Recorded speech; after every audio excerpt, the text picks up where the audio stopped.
I do believe Halo Infinite has a bad open world experience, but it does have some good points to it. Like, it's nice to be able to roam around and hunt banished freely, or just to mess around in it. It's also nice to be able to use any vehicle or weapon I want once they are unlocked. And I can lastly respect that 343 did try something new, even if we're going to be honest with ourselves and they were just copying a trend. And I do wish they would stop trend chasing because they always copy the bad stuff. Now, onto the negatives or the main points of the video. The first issue I have with Halo Infinite's open world is its lack of biodiversity in it. We know, just from using Halo Combat Evolved as a reference, that a Halo ring has a snowy area, deserts, small islands with beaches, swamps, and large underground areas. But we don't see anything but forest, which gets really old in the game really fast.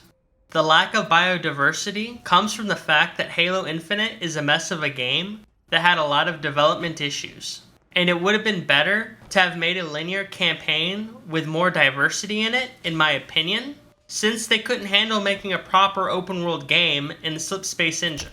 With how bad Halo Infinite has been overall in the Slipspace engine, I'm just really impressed that we even got a Halo game, even if it was a half-baked one. And since we're on the topic of diversity, Halo Infinite does have a lack of mission diversity, especially compared with other Halo games. And I believe a large reason for this was because of the open world. A lot of the game's missions is just walking through Forerunner hallways, killing hordes of enemies, and let's compare Halo Infinite to Halo Reach. Halo Reach had a stealth mission, space mission, flying mission, large assault mission, last stand, tank run, an investigation mission, evac mission, and defense missions. Halo Infinite has a tank mission, flying mission, rescue mission, and small assault mission. And I do think the open world focus of Halo Infinite severely hurt the diversity of the missions we got in this Halo versus other Halo games before it. The next reason I believe that Halo Infinite's open world was ultimately bad for the game is because the scale and scope of Halo Infinite's campaign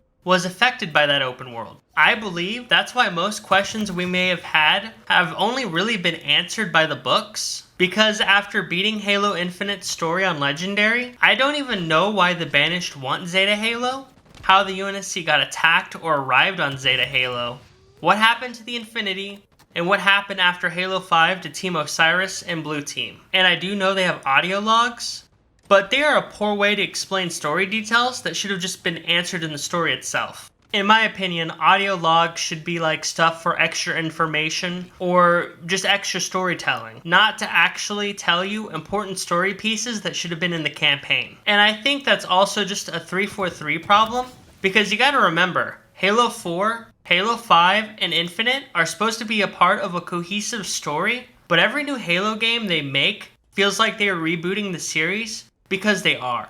And on another side note, I could totally see us never exploring the Endless again. That's just going to be like another story detail that's just going to be dropped when the next reboot for Halo comes out. Now, the next issue I have with the way the Halo Infinite's open world is that the game still feels very linear, especially when an open world game should feel open and have multiple paths you can take to progress the story, or just explore and find cool things. And if you want a good example of an open world game that lets you explore and doesn't force you down a path to complete its story, Elden Ring does a pretty phenomenal job of that. You can beat the game without killing all the story bosses, for example. You can't do that in Halo Infinite.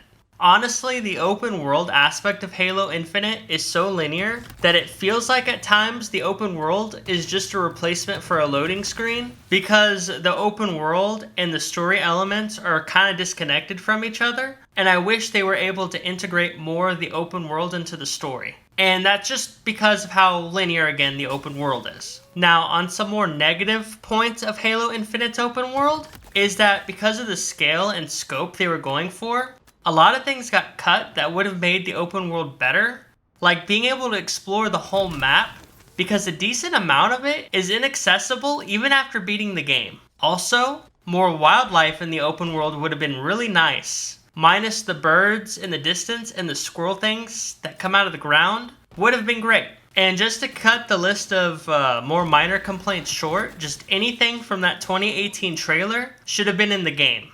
In my opinion, you should never put stuff in a trailer that's not going to be in the game itself. Because the trailer should be telling us what's going to be in the game, not what ends up getting cut from the game. Now guys, let me know what you think in the comments. Do you think the open world is good? Do you think it's bad? Am I being a little too negative? Am I being a little too nice? I just want to have an open discussion about Halo Infinite's open world and how much it took from other aspects of the game. Thank you for watching the video, and... I'm sorry, sir. It's time for you to leave.